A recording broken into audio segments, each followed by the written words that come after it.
Minnesota Vikings general manager Kwesi adofo-mensah loves stirring things up, loves playing Moneyball, loves making moves and finding grooves. And also, I think it's hilarious how the national media JEROME people were like, the Vikings probably won't be trading at the deadline, whether it be buying or selling. Well, the Vikings did both after couch. And last year, Kwesi made the big-time blockbuster splash by trading in division for TJ Hockenson, who's a top 3 tight end. He's not 3. There you go.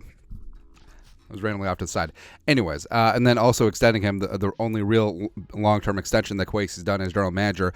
But the whole thing, the Vikings won't be buying or selling. They did both. Now, the deals weren't as large and blockbuster as the Hockenson deal last year, but they're both very important deals. The Vikings trading for Arizona Cardinals starting quarterback Josh Dobbs. Well, former starting quarterback, because Kyler's back in the mix. The MyStar Clayton tune is clear that they're not going anywhere. And Josh Dobbs, frankly, he played well, given the circumstances in Arizona. I think that he's a higher-end backup in the league. He's bounced around a little bit. He's been a bit of a journeyman, but I think that he delivers a great deep ball. I think that his mobility is a plus, and I think that he did his best with what he could in Arizona. That team is very talent bereft, and offensively, yeah. But now he walks into a good situation here, but now starts the debate. Is it going to be rookie 5th-round pick Jiren Hall, or is it going to be Josh Dobbs? Now, we saw a bunch of takes. It's like, it's clear that the Vikings don't trust Jiren Hall.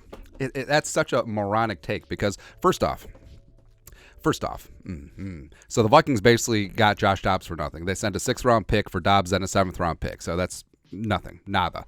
And it's a deal that, frankly, they should have made even if Kirk Cousins was healthy, upgrading one of the backup quarterback spots with Nick Mullins on injured reserve. And the Vikings, first off, they drafted Jiren Hall over a plethora of other quarterbacks, even though he was the 11th QB taken, and worked with him all training camp. They felt comfortable enough when Nick Mullins went down with a back injury to have Jiren Hall be QB2, the only other active quarterback on game day. So they felt comfortable enough with him, Jiren Hall, and a very good progressing football team to be one play away, and it turned out that he was, as opposed to bringing in a veteran backup other than Sean Mannion on the practice squad. So it's clear that they trust him.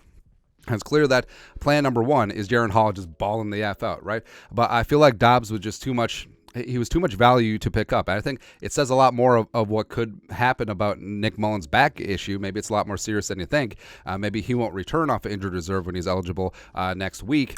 And I think that it's a smart move because if Jiren Hall is a rookie, if Jiren Hall doesn't have it, you do have Josh Dobbs, who, it's like going from a broken down Pinto to a Ferrari with the offensive line and weapons with the Vikings versus the Cardinals. So I like the pickup a lot with Josh Dobbs, and also he's on a league minimum deal, so cap-wise is negligible. So there you go. Another deal that the Vikings made, a little bit selling at the deadline, is moving 4th-year offensive lineman Ezra Cleveland. Now, he went to the Jaguars for a 6th-round pick. Now, a lot of people said, you could have got more. It's not like Kwesi turned down better draft capital. And there's a lot of things at work here. Number 1, this is absent an extension. So this could be a one-and-done half-season rental for the Jaguars, as well as, Ezra, he had performance bonuses tied to year 4, so the Vikings actually save $1.5 million in cap, and the Jaguars pick that up, and that's not nothing, right? So I think this is a smart move, as Ezra was likely not going to re-sign here in free agency. He wants to be a tackle, wants to get paid like a tackle. I fully understand that. With the Jaguars, he'll have a chance as tackle depth as well, although he could be starting inside at guard, and also it's Dalton Risner season. And yeah, it sucks trading depth, but I understand what Kwesi's doing here. He's looking ahead for 2024 draft capital as opposed to Ezra leaving a free agency, and then maybe you get a comp pick pending on how things go, evening out in free agency next year in the 2025 draft. So I understand what Kwesi is doing here, but also the best move probably is a non-move. So all the speculation about Danielle Hunter, all the national media brain haircuts, Albert Breer, Rap Sheet, everyone's saying, the Vikings need to be sellers at the deadline to move Danielle Hunter. F you. F yourself, F your face, F everyone.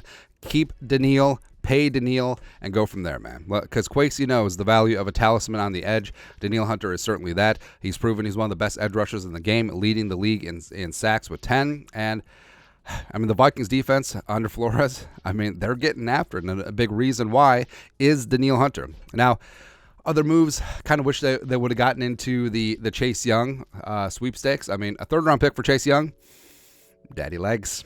Daddy likes, but Wanham has been solid given opportunity, as well as Marcus Davenport potentially could be returning soon from injured reserve. So there you go. So overall, the Dobbs move was fantastic. That's way too much value to turn down. The Ezra move, I get it. You're sort of gambling with offensive line depth, but a player that wasn't going to return anyway, you're able to get immediate draft capital in 2024. And then Danielle Hunter, not moving him, work on re-signing him. And again, this is important. Kwesi and Danielle and his agent have worked out compromises twice already. So hopefully they'll be able to come to an accord on a long-term extension. And as right now, this is the Vikings 2024 draft capital. So they got their own picks, 1, 2, 4, and then everything else has been moved. So their third-round pick goes to Detroit as part of the Hawkinson deal, but they get the Lions' fourth-rounder. They get a fifth from the Browns for the Zadarius Smith trade. They got a fifth from the Chiefs. They get the sixth-round pick. Now, this is important. The sixth-round pick they got from the Jaguars is actually the one that the Carolina Panthers have. So it's going to be pretty high. Kwesi does it again. He got a high sixth-round pick. Great. And then also the Patriots pick in the sixth round for Vederian Lowe is via the Raiders. So for that, we thank you. Oh, they both suck. So whatever. And then the seventh round pick from the Cardinals could advance to a sixth round pick pending on what happens. Basically, it's like negative incentives. Like if Josh Dobbs doesn't play, full details aren't out yet, but I assume that's what it is. So over the Vikings are heading into the draft with 9 draft picks, including 2 fourths, 2 fifths, and 2 sixths. So pretty solid there in the middle and late ends of the draft. And Kwesi did again. The Vikings are better right now than they were this morning. Dobbs is a smart backup move and also hedging in case Jiren Hall ain't it, but hopefully Jiren Hall is indeed it. Ezra Cleveland, again, you got something for a guy who's going to leave anyway, and then also not trading Danielle Hunter was probably his best move of the day. But your thoughts on our thoughts, recapping what the Vikings did and didn't do at the NFL trade deadline. Let us know your thoughts and our thoughts in the comment section below. Subscribe for daily Vikings takes. Want support the work? Put a little something in the Venmo. But till next time, Skull Production Value.